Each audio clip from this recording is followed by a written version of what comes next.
When a Muslim scholar is forced to admit that Jesus died by crucifixion, you should listen. For nearly 14 centuries, the vast majority of Muslims have denied Jesus' death on the cross. The most popular view has always been some version of substitution theory, the claim that Allah miraculously disguised someone else to make him look like Jesus, and that this other person was crucified in Jesus' place. There are three main problems with the standard Islamic narrative. One, scholars, actual historians, regard Jesus' death by crucifixion as an indisputable fact of history. Two, the Quran affirms the inspiration, preservation, and authority of the Christian scriptures, and the Christian scriptures are quite clear that Jesus died by crucifixion. Three, the Islamic view portrays Allah as a cosmic trickster who deceives people about his prophets. Allah tricked people into believing that Jesus died. Fortunately, there have always been a minority of Muslims who aren't scared to point out the holes in the standard Islamic narrative. Take Sheikh Imran Hosein. In a lecture about the Quran and the Messiah, Sheikh Imran eventually discusses the crucifixion of Jesus. He begins by saying that Jesus only appeared to die, which sounds like the standard Islamic narrative. When they saw him die on the cross, they were convinced he could not have been the Messiah. What they did not know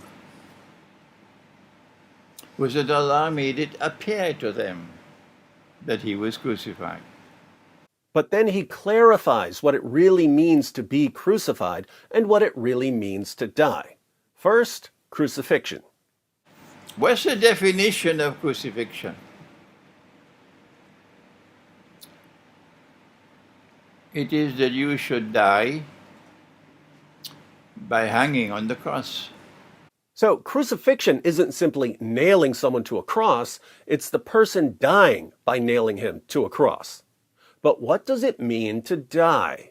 What is the definition of death? Answer. The definition of death is that Allah should send the angel to take the soul and not return it. Is there anyone who differs with me? To die, to really die, is to have your soul taken away and not returned. This is important for what he's about to say, so he repeats it. The definition of death is that Allah should take the soul and not return it. Can Allah take a soul and return it? Tell the schoolboy, go back and study the Quran.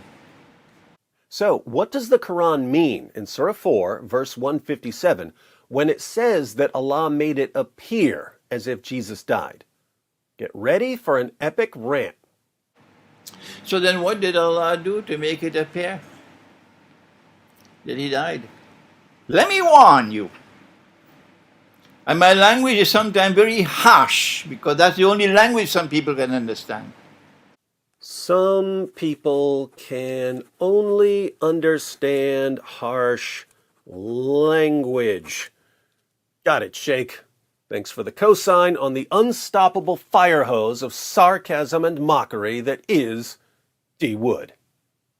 Don't come with this nonsense, because it is not only pathetic nonsense, it is absolutely sinful to say that Allah, wa na'udhu billah min hadha, Allah called someone else to take the appearance of Nabi Isa alayhi salam, and that innocent man, innocent because he never claimed to be the Messiah, he was crucified. So, the standard Islamic narrative. Wait for Judgment Day with that nonsense. Pathetic nonsense. It's not there in the Quran, it's in your imagination. That's why it is. And yet it took the world of Islam by storm. What a brainwashed ummah we are today. He ain't lying. Well, then what happened? Well, then why don't you go to the Quran? Let the Quran explain rather than go on fancy flights of imagination. You're going to tell Allah on Judgment Day, you caused that man to assume the appearance of someone? And he who never claimed to be the Messiah, he was crucified. That is an act of injustice. You attributing injustice to Allah? What foolishness. He's right. Absolute foolishness. But it's what Muslims tell me every single day. Allah took his soul. They thought he was dead. They took down the body. They put the body in the cave. They sealed the cave. Allah returned the soul. As simple as that. Nobody knew that the soul was returned. And Allah raised him. So, while Jesus was on the cross, Allah took his soul, meaning that he was dead in the biological sense. His body was taken down from the cross and put in the tomb, but then Allah returned Jesus' soul to his body, meaning he didn't die in the stricter sense the Sheikh is talking about. He wasn't dead in the sense of Allah taking away the soul and not returning it. Allah did return his soul, so Jesus rose from biological death. But since so many Muslims have been indoctrinated with substitution theory, how about another warning, Sheikh? But let me warn you one more time. If you stick with this theory of substitution, you are going to be in a pathetic state on Judgment Day. Let me warn you one more time. This is a simple explanation from the Quran. And so, he did not die.